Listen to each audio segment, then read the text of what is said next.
असदुद्दीन ओवैसी ने सरकार को वक्फ संशोधन बिल पर उसके मौजूदा स्वरूप में पेश करने के खिलाफ चेतावनी दी है। उन्होंने कहा कि इससे देश में सामाजिक अस्थिरता पैदा होगी। ओवैसी ने कहा कि विधेयक को पूरे मुस्लिम समुदाय ने खारिज कर दिया है। वहीं बीजेपी ने पलटवार करते हुए कहा कि कानून से ऊपर कोई नहीं, वक्फ बोर्ड को भी कानून के मुताबिक काम करना होगा। आइए इस रिपोर्ट में देखते हैं।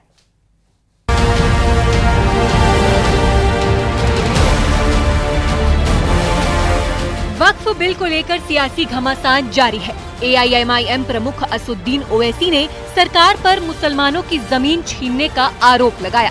ओवैसी ने कहा कि वक्फ में नॉन मुस्लिम को सदस्य बनाना गलत है, लेकिन बिल में स्टेट और सेंट्रल वक्फ बोर्ड में नॉन मुस्लिम सदस्य बनाया जा रहा है, जिसका वो विरोध करते हैं। I am cautioning and warning this government.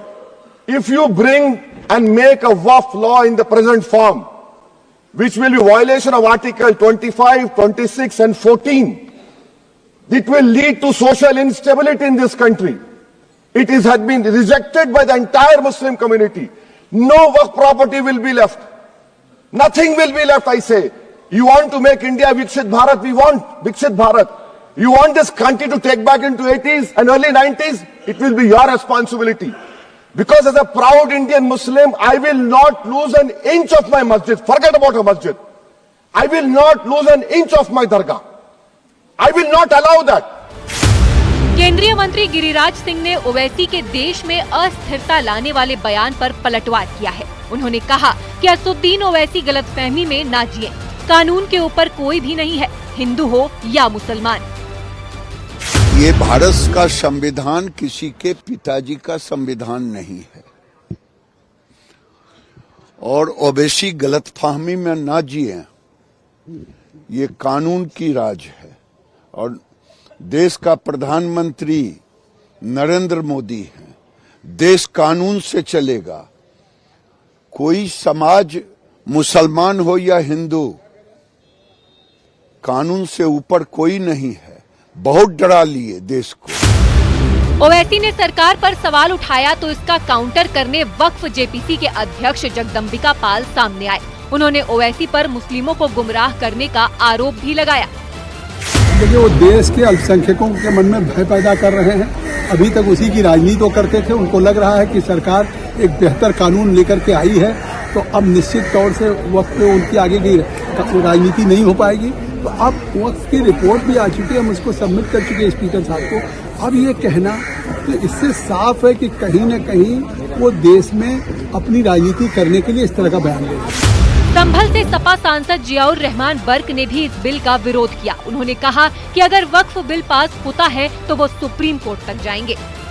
हमने विरोध इसलिए किया था क्योंकि वो हमारे एक पक्ष के लिए उसके खिलाफ ये बिल है और जबरदस्ती थोपा जा रहा है। हमने कहा था कि वाकई में जब विरोध किया तो जेपीसी को भेजा गया था इस बिल को, तो हमने कहा कि अगर जेपीसी में गया तो उम्मीद है कि कुछ इंसाफ की उम्मीद जगी है, लेकिन उसकी कमेटी में एक तरफा उसी तरह से उसको रिपोर्ट बना करके पेश किया गया है। वक्फ संशोधन बिल रिपोर्ट पर पूर्व केंद्रीय मंत्री मुख्तार अब्बास नकवी ने कहा कि कुछ लोग भय और भ्रम पैदा करने की कोशिश कर रहे हैं। जो लोग इसको लेकर के भय और भ्रम का माहौल पैदा करने की कोशिश कर रहे हैं, ये वो लोग हैं जिन्होंने कि जेपीसी के सामने जो है तर्कों और तथ्यों के बजाय जो है बहिष्कार बहादुरी की। अब पार्लियामेंट में भी जो है वो इनके तर्कश में कितने तर्कों के तीर हैं, वो उसके बजाय जो है वो देखिएगा बहिष्कार करते हुए दिखाई पड़ेंगे। लोकसभा में सांसद ओवैसी ने प्रस्तावित वक्फ कानून पर सरकार को घेरने की कोशिश की। वहीं केंद्र सरकार की तरफ से ये लगातार साफ किया जा रहा है कि वक्फ बोर्ड में जरूरी संशोधन किए जा रहे हैं। वक्फ बोर्ड को खत्म नहीं किया जा रहा। न्यूज़ 18 के लिए ब्यूरो रिपोर्ट। और आइए अब बात करते हैं दिल्ली की सियासत की। दिल्ली विधानसभा चुनाव में मतदान से पहले आरोपों वाली सियासत से मुद्दा गर्मा गया है। दिल्ली की मुख्यमंत्री सीएम आतिशी ने कालकाजी विधानसभा से बीजेपी उम्मीदवार रमेश बिधूड़ी के परिवार पर लोगों को धमकाने का आरोप लगाया है। तो रमेश बिधूड़ी ने भी जवाब देने में देरी नहीं लगाई। आतिशी के आरोपों पर रमेश बिधूड़ी ने जोरदार पलटवार कर दिया और बिधूड़ी ने कहा कि सीएम को इस तरह से गलत आरोप लगाना शोभा नहीं देता है। क्या चल रहा है दिल्ली के चुनावों को लेकर? कल मतदान होना है।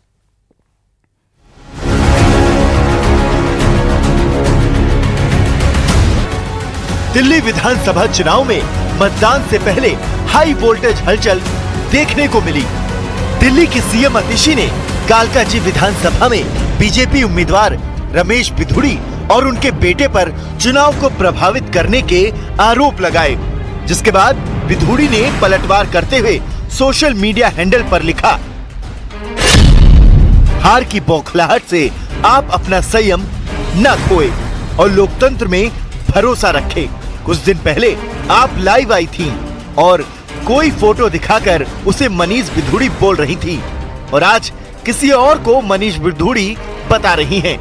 चुनाव प्रचार अब खत्म हो गया है और जनता को निर्णय लेने दो। इसी दौरान सीएम आतिशी ने एक वीडियो भी सोशल मीडिया पर शेयर किया और पुलिस प्रशासन पर भी संगीन आरोप लगा दिए। यहाँ पर हमें श्री मनीष बिधूड़ी जी मिले, जिनकी time stamp GPS marked photo हमने ली।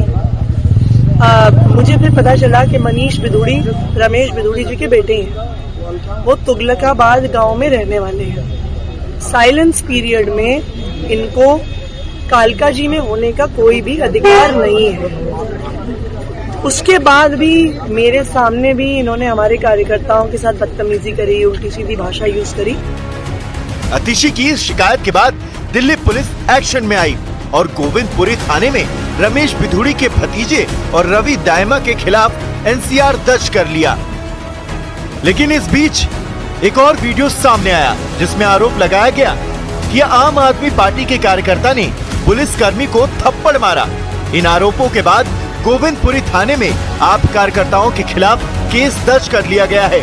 यही नहीं, दिल्ली पुलिस ने दिल्ली की सीएम आतिशी के खिलाफ आचार संहिता उल्लंघन का केस दर्ज किया है।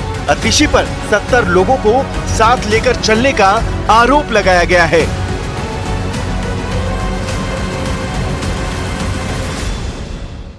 महाकुंभ में भगदड़ पर सियासत तेज हो चुकी है। कांग्रेस अध्यक्ष मल्लिकार्जुन खड़गे और समाजवादी पार्टी के अध्यक्ष अखिलेश यादव के बयान पर सीएम योगी ने करारा पलटवार किया है। सीएम योगी ने कहा कि मल्लिकार्जुन खड़गे और अखिलेश यादव दोनों महाकुंभ को लेकर झूठ फैला रहे हैं। ये लोग सनातन के खिलाफ हैं। ये लोग पहले दिन से चाहते थे कि महाकुंभ में कोई अनहोनी हो जाए।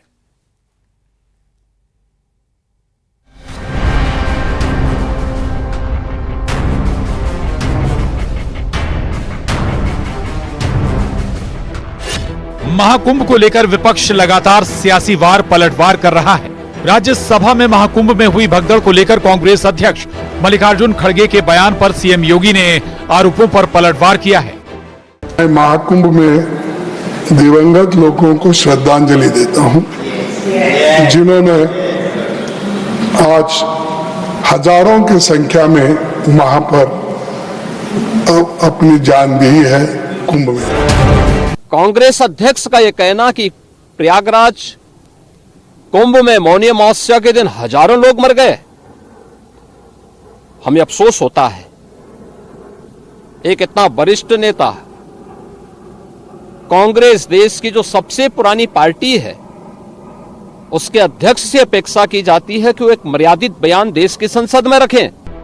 सीएम योगी ने कांग्रेस के साथ समाजवादी पार्टी पर भी निशाना साधा। उन्होंने कहा कि मल्लिकार्जुन खड़गे और अखिलेश यादव दोनों महाकुंभ को लेकर झूठ फैला रहे हैं। कितने लोग खोए हैं उसकी डिजिट नहीं बता पा रहे हैं, करोड़ों की गिनती कर ले रहे हैं, लेकिन मरने वाली लाश कितनी उसकी गिनती नहीं बता रहे हैं। सही, जो सत्य को छिपाते हैं वो योगी नहीं हो सकते हैं। न केवल इनके सनातन धर्म विरोधी चरित्र को उजागर कराता है, बल्कि इनकी उस गिद्ध दृष्टि की ओर भी सबका ध्यान आकर्षित करता है, जो लगातार इस महाकुंभ के खिलाफ पहले दिन से दुष्प्रचार कर रहे हैं। सीएम योगी ने कहा कि ये लोग सनातन के खिलाफ हैं। ये लोग पहले दिन से चाहते थे कि महाकुंभ में कोई अनहोनी हो। इन्होंने सनातन धर्म के खिलाफ सुपारी ले रखी है। भगदड़ की जांच चल रही है, हम हादसे की तह तक जाएंगे। इन दलों ने जिन्होंने सनातन धर्म के खिलाफ सपारी लेकर के एक षड्यंत्र करने में लिप्त हैं, इनका षड्यंत्र कामयाब नहीं होगा। 29 जनवरी के हादसे की तह में हम लोग जाएंगे, षड्यंत्रकारियों को बेनकाब करेंगे। समाजवादी पार्टी से राज्यसभा सांसद जया बच्चन ने महाकुंभ में जल की शुद्धता पर सवाल खड़े किए थे। जल शक्ति के ऊपर सवाल उठाए गए। पहले मैं भी कंटामिनेटेड वाटर के लिए काफी कुछ बोल चुकी हूँ। सबसे ज्यादा कंटामिनेटेड वाटर इस वक्त कहाँ है? कुंभ में है। उसके लिए कोई सफाई नहीं दे रहे। बॉडीज जो पानी में डाल दी गई हैं उससे पानी कंटामिनेट हुआ है। यही पानी जो है लोगों तक पहुंच रहा है वहां। बीजेपी सांसद हेमा मालिनी ने समाजवादी पार्टी और अखिलेश पर निशाना साधा। उन्होंने कहा कि महाकुंभ में योगी सरकार ने सारी व्यवस्थाएं बेहतर की हुई हैं, लेकिन विपक्ष बेवजह के आरोप लगाने में जुटा है। बहुत अच्छा संभाल रहे हैं। I mean, after this incident, और बहुत पहले से भी अच्छा था, बट इतने लोग आ रहे हैं ना, it is very difficult to manage, but still we are doing the best. वहीं साधु संत भी कांग्रेस और समाजवादी पार्टी पर जनता को गुमराह करने के आरोप लगा चुके हैं। महाकुंभ में मौनी अमावस्या के दौरान जो कुछ हुआ, उसको लेकर राज्य सरकार पूरी गंभीरता के साथ जांच कर रही है, लेकिन इस मुद्दे पर सियासी भगदड़ की जो लहर उठी है वो जल्द थमती नहीं दिख रही। न्यूज़ 18 के लिए ब्यूरो रिपोर्ट।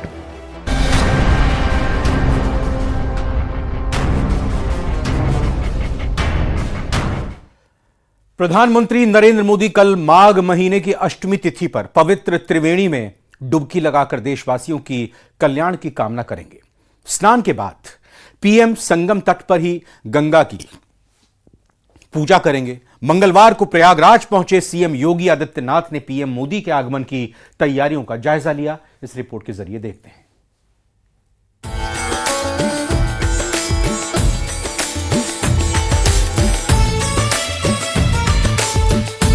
उत्तर प्रदेश के मुख्यमंत्री योगी आदित्यनाथ के नेतृत्व में प्रयागराज में आयोजित महापर्व महाकुंभ 2025 में करोड़ों की संख्या में श्रद्धालु पवित्र संगम पर आस्था की डुबकी लगा रहे हैं। इस कड़ी में देश के प्रधानमंत्री नरेंद्र मोदी भी त्रिवेणी संगम में डुबकी लगाने बुधवार को प्रयागराज जा रहे हैं। पीएम मोदी माघ महीने की अष्टमी तिथि पर संगम में डुबकी लगाकर देशवासियों की कल्याण की कामना करेंगे। वो गंगा तट पर पूजन अर्चना करेंगे। जानकारी के मुताबिक 1.25 घंटे का पीएम मोदी का पूरा कार्यक्रम होगा।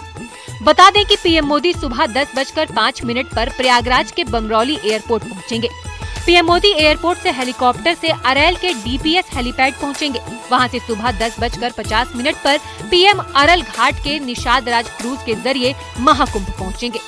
संगम पहुंचकर पवित्र स्नान करेंगे। गंगा स्नान और पूजन के बाद सेक्टर 6 में लगाए गए स्टेट पवेलियन को देखेंगे। पीएम मोदी का नेत्र कुंभ भी जाने का कार्यक्रम है। देश के प्रधानमंत्री नरेंद्र मोदी बुधवार 5 फरवरी को एक बार फिर से संगम नगरी प्रयागराज के दौरे पर आ रहे हैं। पीएम मोदी 10:05 पर बमरौली एयरपोर्ट पर पहुंचेंगे, जहां यूपी के सीएम योगी आदित्यनाथ उनका स्वागत करेंगे, उनकी अगवानी करेंगे। इसके बाद प्रधानमंत्री नरेंद्र मोदी डीपीएस हेलीपैड अरैल आएंगे और वहां से निषाद क्रूज के जरिए वो संगम तट पर आएंगे, जहां पर संगम में आस्था की डुबकी लगाएंगे और गंगा पूजन करेंगे। प्रधानमंत्री उसके बाद निषाद राज क्रूज के जरिए ही वीआईपी घाट पर पहुंचेंगे। पीएम मोदी कई कार्यक्रमों में शिरकत कर सकते हैं। हालांकि 11 बजे से 11:30 बजे का जो उनका कार्यक्रम है वह समय आरक्षित रखा गया है। इसके साथ साथ 11:45 पर प्रधानमंत्री मोदी वीआईपी घाट से एक बार फिर से निषाद राज क्रूज के जरिए ही अरैल जाएंगे और अरैल से हेलीकॉप्टर के जरिए बमरौली एयरपोर्ट जाएंगे, जहां से 12:30 बजे के करीब वह सेना के विमान से दिल्ली के लिए रवाना होंगे। पीएम मोदी के अगुवाई के लिए प्रदेश के मुख्यमंत्री योगी आदित्यनाथ मौजूद रहेंगे। मंगलवार को प्रयागराज पहुंचे सीएम योगी आदित्यनाथ ने पीएम मोदी के आगमन की तैयारियों का जायजा लिया। महाकुंभ में पवित्र स्नान, पूजा अर्चना के अलावा पीएम मोदी अखाड़ों, आचार्यवाड़ा, दंडीवाड़ा और खाक चौक के प्रतिनिधियों से भेंट वार्ता भी करेंगे।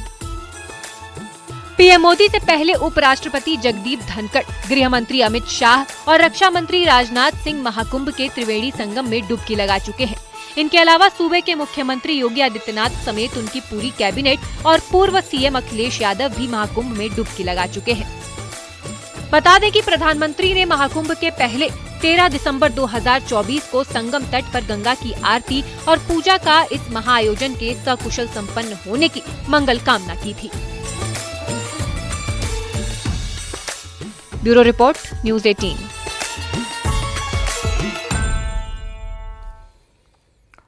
लोकसभा में राष्ट्रपति के अभिभाषण पर प्रधानमंत्री मोदी ने 95 मिनट तक भाषण दिया। इस दौरान पीएम मोदी ने शीश महल से लेकर फोटो सेशन तक विपक्ष को आड़े हाथों लिया। प्रधानमंत्री ने 1 घंटे 35 मिनट के भाषण में अपने तरकश से विपक्ष पर कौन कौन से सियासी तीर छोड़े, इस रिपोर्ट के जरिए देखिए।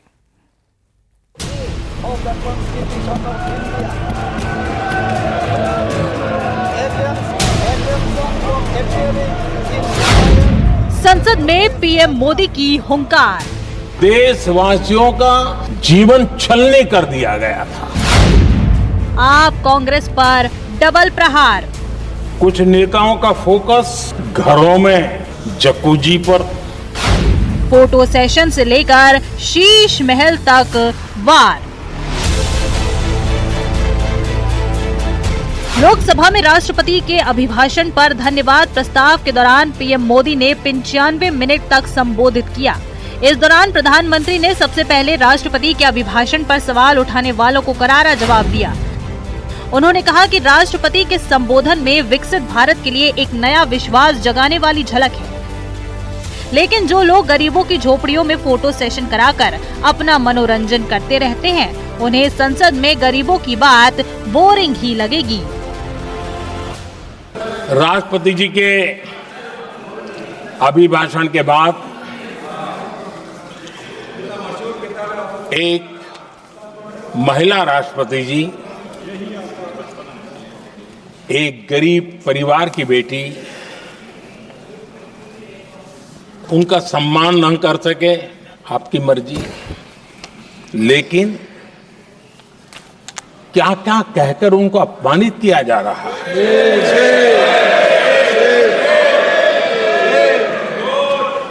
मैं राजनीति हताशा निराशा समझ सकता हूं, लेकिन एक राष्ट्रपति के खिलाफ क्या कारण है? क्या कारण है? पीएम मोदी ने सरकार की उपलब्धियां गिनाते हुए एक एक कर विपक्ष पर ताबड़तोड़ सियासी बाण चलाए। सबसे पहले उन्होंने बिना नाम लिए अरविंद केजरीवाल पर जोरदार प्रहार करते हुए कहा कि हमने घोटाले के पैसे बचाए, शीश महल नहीं बनाया, देश बनाया। आजकल मीडिया में ज्यादा ही चर्चा हो रही है, सोशल मीडिया में और अधिक हो रही है। कुछ नेताओं का फोकस घरों में जकूजी पर, स्टाइलिश शावर्स पर, लेकिन हमारा फोकस तो हर घर जल पहुंचाने पर है।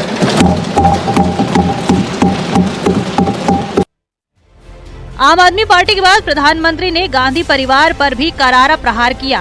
पीएम मोदी ने कहा कि कुछ लोग जाति जनगणना की बात करते हैं। कोई बताए इस देश में कभी किसी एससी या एसटी परिवार के 3 सांसद एक समय में हुए हैं क्या? कोई मुझे बताए क्या एक ही समय में संसद में एससी वर्ग के एक ही परिवार के 3 सांसद कभी हुए हैं क्या? एससी वर्ग के एक ही परिवार के 3 सांसद कभी भी हुए क्या?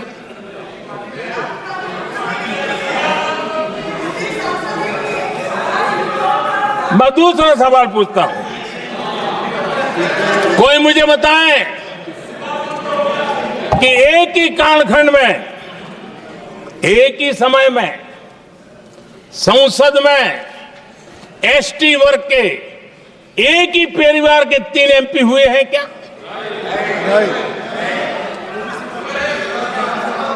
आदरणीय अध्यक्ष जी, कुछ लोगों की वाणी और व्यवहार में कितना फर्क होता है, मेरे एक सवाल के जवाब में मिला। प्रधानमंत्री के संबोधन के दौरान विपक्ष का जोरदार हंगामा भी देखने को मिला, लेकिन पीएम मोदी ने बिना रुके अपने 1 घंटे 35 मिनट के भाषण में बजट से लेकर सरकार की उपलब्धियां गिनाई और फोटो सेशन से लेकर शीश महल तक आम आदमी पार्टी और कांग्रेस पर डबल प्रहार किया। Bureau report, news 18। न्यूज़ 18